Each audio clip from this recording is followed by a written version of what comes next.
Welcome back to part 2 of episode 3 of the Calm Mind Weekly Q&A. If you're just joining now, in part 1, we talked about survival mode, emotional exhaustion, decision fatigue, and the pressure many parents carry before the day even begins. In this part, we're going deeper into guilt, emotional depletion, boundaries, resentment, grief, and what it actually takes to stay grounded when things feel heavy. Let's continue. This next question is one I hear constantly, and it usually comes with a lot of guilt. Why do I feel guilty for saying no? For many parents, saying no challenges an identity built around survival. Being available became how things stayed stable. Over time, being needed became tied to being good, so saying no starts to feel risky. The guilt isn't really about the word no. It's about fear. Fear that something will fall apart if you step back. A more accurate truth is this: saying no doesn't mean you care less. It means you're protecting what allows you to keep caring. When guilt shows up, it often means an old pattern is starting to shift. Let's move to the next question, because guilt often leads directly into emotional depletion. How do I protect my emotional energy? Emotional energy usually isn't lost in big moments. It's drained quietly, through overthinking, self-criticism, and carrying responsibility that isn't truly yours. Protecting energy isn't about doing less. It's about carrying less that doesn't belong to you. A powerful question is, what am I holding right now that I don't actually need to carry? Letting go of even one invisible burden can restore more energy than you expect. And when emotional energy runs low, many parents notice their body stays tense. Why do I feel constantly on edge? When your life has required fast responses for a long time, your nervous system adapts by staying alert. Calm starts to feel temporary. Being on edge isn't anxiety, it's anticipation.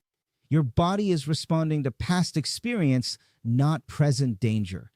Simply understanding that can soften the edge. That constant tension usually affects patience next. Why does my patience disappear so quickly? Patience isn't a personality trait, it's a resource, and resources run out. When emotional reserves are low, tolerance narrows. This isn't failure, it's depletion. A compassionate reframe is, my patience isn't gone, it's depleted. Depletion can be addressed, and when depletion lasts long enough, responsibility often starts to feel overwhelming. Why do I feel responsible for everything? Because responsibility once meant safety. When support was inconsistent or systems failed, you learned to hold it all. You don't want control, you learned you needed it. A stabilizing question is, what would actually happen if I didn't carry this? Often the answer is far less catastrophic than your nervous system predicts. Let's pause here for a moment. Notice your body. Tension, emotion, tiredness, all of it makes sense. When you're ready, let's continue. This next question is one many parents hesitate to say out loud. How do I reconnect when I feel emotionally numb? Numbness isn't the absence of emotion. It's suspension. Your system lowered the volume to survive. Emotions tend to return when safety returns. Instead of asking, what am I feeling? Try asking, what has been too much to feel? Gentleness opens the door. Pressure closes it. And when emotions begin to come back, anxiety often appears. Why do I feel anxious even when things are calm? Because calm became unpredictable. Your nervous system learns that calm often comes before disruption, so it stays alert. This isn't intuition, it's conditioning. A helpful truth is my body hasn't learned yet that calm can be stable. That learning takes time. When alertness lasts too long, many parents begin carrying emotions that aren't theirs. How do I stop taking on everyone's emotions? Many parents learned to regulate the room. It once helped prevent escalation. Over time, it became exhausting. Awareness does not equal responsibility. A grounding boundary is, I can care without carrying. That protects your inner space. And when you carry too much for too long, resentment can quietly appear. Why do I feel resentful even when I love my family? Resentment doesn't come from lack of love. It comes from lack of support. When your needs wait too long, resentment builds silently. That doesn't make you ungrateful. It makes you human. A gentle question is, what need of mine has been waiting? Naming it is often the first relief. When emotions run high, recovery often takes longer. How do I shorten emotional recovery time? Recovery takes longer when emotions are stored. Holding it together in the moment may be necessary, but holding it in afterward extends recovery. Release completes the stress cycle. Suppression prolongs it. And when recovery takes time, social energy is often affected. Why do I feel like I'm failing socially? Because your capacity has changed, not your worth. Different seasons require different forms of connection. Your social needs are different now, not deficient. When capacity is stretched thin, emotional shifts can feel sudden.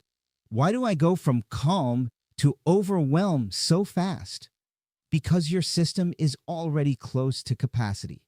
The shift feels sudden, but the buildup was quiet. You didn't overreact. You crossed the limit. Limits are signals, not flaws. And when limits are crossed often, accepting help can feel surprisingly hard. Why is accepting help so hard? Because vulnerability once felt unsafe. Independence became protection. Receiving support doesn't mean failure. It means being human. Receiving is a skill, and skills can be learned. Even with support, grief can still surface. Why does grief still show up? Because something meaningful changed. Grief isn't rejection of your child. It's the loss of an imagined path. Grief and love often exist together. Both can be true. Let's finish with the final question for today. How do I stay grounded when the day's falling apart? Grounding isn't control. It's presence. You ground so you don't disappear inside the chaos. Presence is stability, even when circumstances stay hard. Thank you for being here today. If something softened, if something finally made sense, if something felt seen, that matters. Before we close, I want to remind you of something important. We offer step 1 of our 5-week parent transformation program, from overwhelm to emotional stability for parents of autistic children. This first step is a 1-to-1, 45-minute session with a certified CBT parent coach. We focus on your emotional load, your stress patterns, and your nervous system. Each session gives you clarity, a practical tool, and a noticeable emotional shift you can feel the same week. This is not about fixing your child. It's about stabilizing the parent, one step at a time. And yes, step 1 is completely free. You don't have to carry everything alone. Thank you for showing up for yourself. I'll see you next week right here on the Calm Mind Weekly Q&A. Welcome.